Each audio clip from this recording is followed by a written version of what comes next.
Alors, vous faites une démonstration de drone Tout à fait. Je fais une démonstration de dépôt de charge, largage de charge.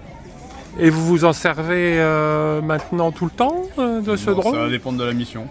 Donc le drone, oui, peut être engagé pour plusieurs missions, donc de la recherche de personnes, éventuellement de la reconnaissance pour un bâtiment.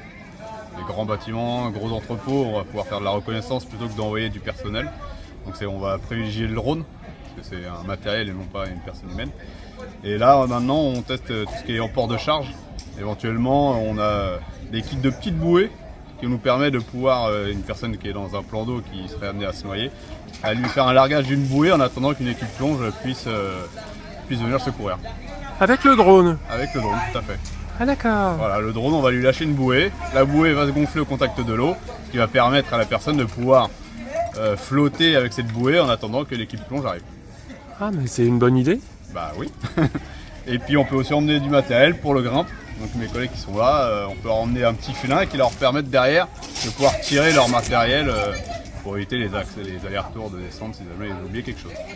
Oui, donc en fait ça devient un outil presque indispensable, non? Indispensable, oui, parce qu'après il reste les conditions météorologiques qui peuvent être gênantes. Ouais. Mais effectivement maintenant il est engagé de plus en plus sur des interventions de tous les jours, quoi. D'accord. Aujourd'hui, la machine va faire gagner du temps Oui. et donc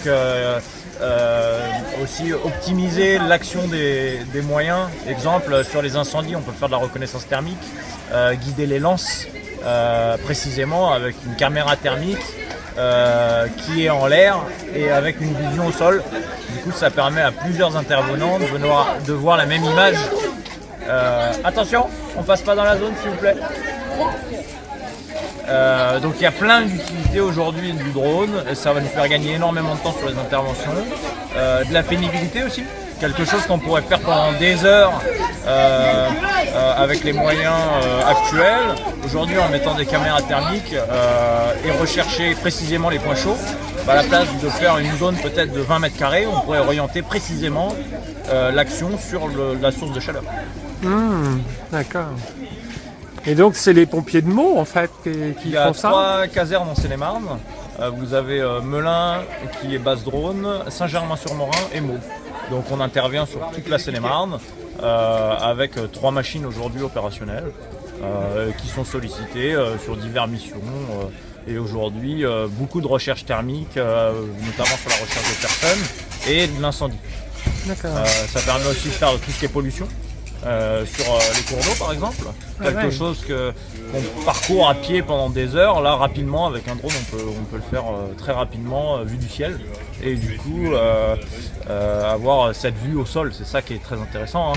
On parle de drone mais typiquement on fait voler une caméra Oui. et on veut c'est voir sûr. des images, c'est des images qui nous servent à avancer dans nos procédures et gagner du temps. D'accord. Et vous en avez donc à Meaux Il y en même? a à Meaux, exactement. Donc celui-là, là, c'est le drone qui est à Meaux. On a une équipe sur Meaux de 9 télépilotes. Donc on arrive à avoir un pompier par jour qui peut intervenir sur une mission drone. Ah ouais, quand même. Exactement. Très bien. Et en fait, vous êtes basé où? Toujours au même endroit? C'est à la caserne, on fait de la mission caserne, opérationnelle de tous les jours, de l'ambulance, du fourgon, etc. Mais quand il y a un besoin particulier, on est détaché pour cette mission. Ah très bien. Voilà. D'accord. Est-ce que vous voyez À l'écran, avec à toutes les commandes dessus. l'écran? Et donc dès que vous démarrez le drone, en fait, on va suivre exactement ce qui se passe. L'action Quoi. soit ici, soit retransmis par le câble HDMI sur un écran. Un écran pour les officiers s'ils pour veulent tout le regarder. monde. Ouais. Ah oui, il est là l'écran. Ouais, d'accord. Ah ouais. Effectivement. Là, je vais te donner ton casque. Donc là, c'est un écran déporté. Ouais. Tout ce que le télépilote voit à l'image, ça permet ici de revoir la même image que lui. D'accord. Et du coup, de ne pas le perturber. Parce que lui, il est sur les commandes. C'est gênant d'avoir du monde autour de soi sur un petit écran. Donc là, on a un écran déporté et ça permet à tous les autres intervenants d'obtenir des renseignements. Je vais filmer Comment ? Je vais filmer la pause là-bas. je le fais avec mon téléphone. Je l'opérais sur Ouais, le tu veux. drone, Il faut. dans le drone. J'en profite, hein, je vous paparazzi, monsieur.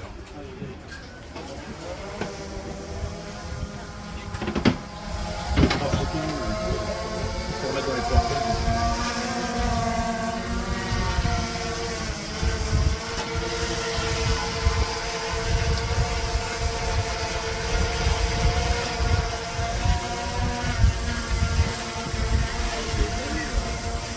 Je voyais bien que c'était les pilotes, je me disais qu'il y avait une raison.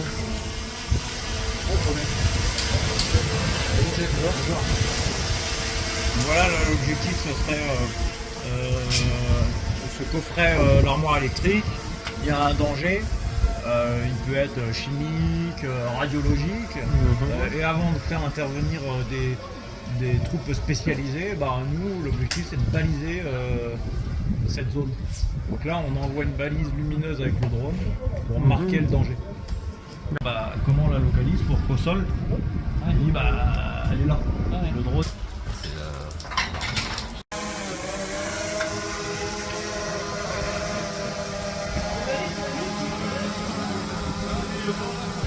Communique.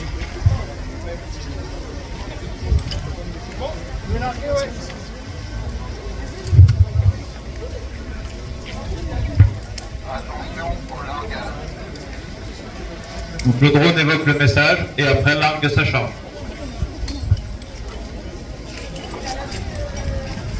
Nous sommes en direct. Ensuite on récupère le filon au sol et on attache la corde de retenue. Justice, sécurité. Nous n'avons pas utilisé directement la corde principale par rapport au poids. Le drone peut emporter jusqu'à 400 grammes de charge. Du coup, cette corde serait beaucoup trop lourde pour être emmenée par le drone. Vous pouvez voir que très rapidement, ça a évité de repasser par les échelles, etc. pour remonter du matériel.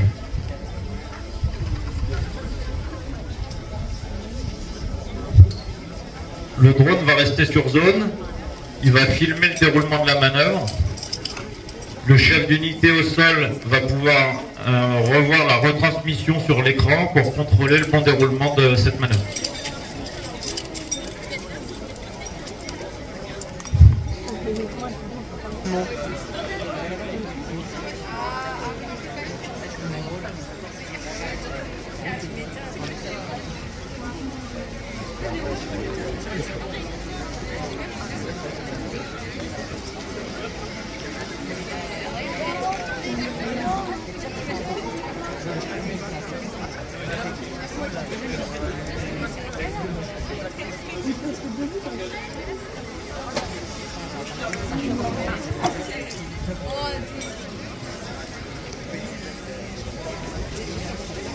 Donc c'est bon, vous pouvez faire descendre.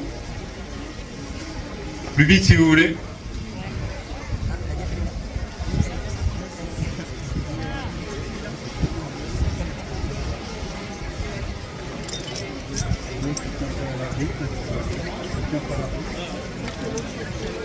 Arrivé à la distance qui nous intéresse, soit près de la façade, soit éloigné de la façade, on va pouvoir détendre en partie basse la tyrolienne de façon à ce que la civière vienne se poser délicatement au sol.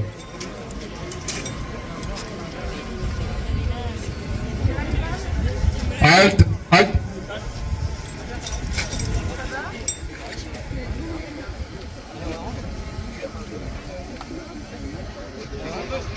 Donc en détendant la corde, évidemment la civière vient de se positionner sur le sol.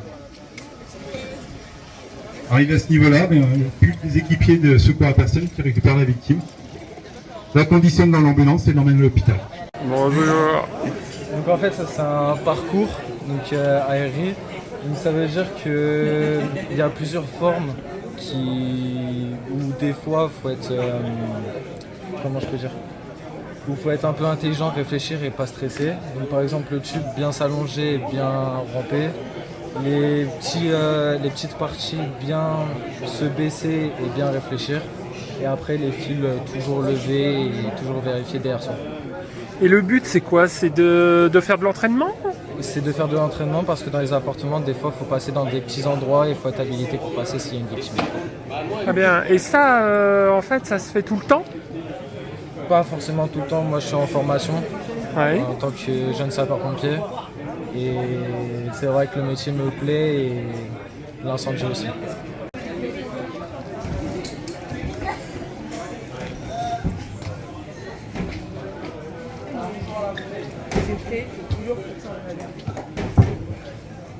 Déjà, j'ai pris la bouteille la plus légère et après.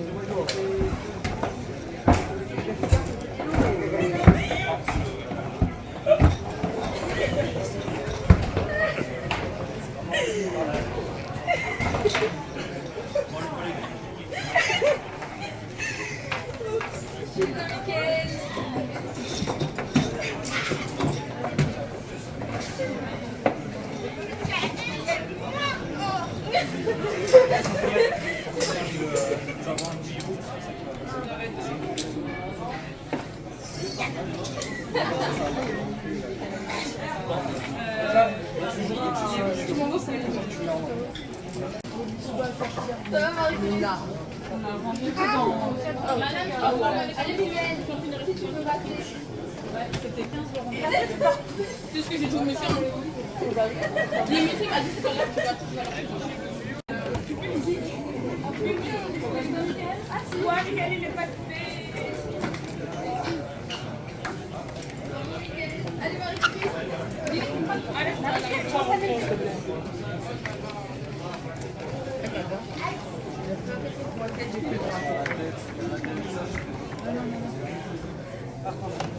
On lui dit qu'il a attrapé la main.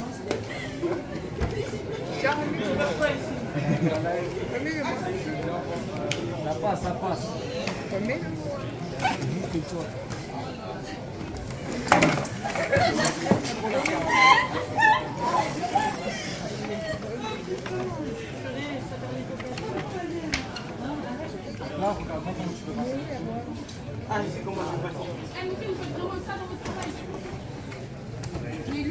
Moi je suis jeune sapeur-pompier, j'apprends. Mais ça rentre pas. Et si ça rentre? Réfléchis. Oh mes pieds. Il a... Ta tête c'est toujours contre la barre. C'est Mickaël parce qu'il a fait la poêle.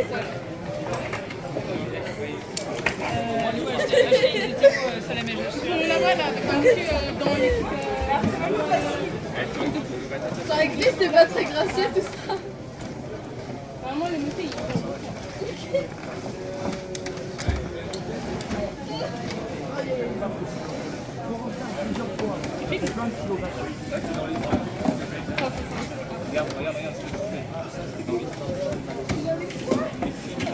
Regarde la bouteille, elle passe dans les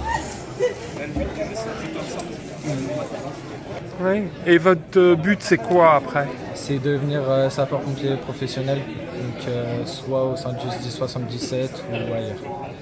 Et pour l'instant, vous êtes au lycée? Pour l'instant, je suis au lycée et jeune sapeur-pompier à la caserne de Chessy. Ah, vous faites les deux? Oui. Et donc après, qu'est-ce qui va se passer? Vous passez un bac pro? Après, oui, il y a un bac pro professionnel, métier de la sécurité, donc c'est tout ce qui est incendie, sûreté, policier et pompier. Et je suis à ma dernière année de jeune sapeur-pompier et à la fin de cette année, je passe un brevet pour être pompier volontaire. Donc en fait, c'est un examen? Oui. Très bien. Et vous pensez que ça va aller? Oui. Oui? Il faut toujours y croire.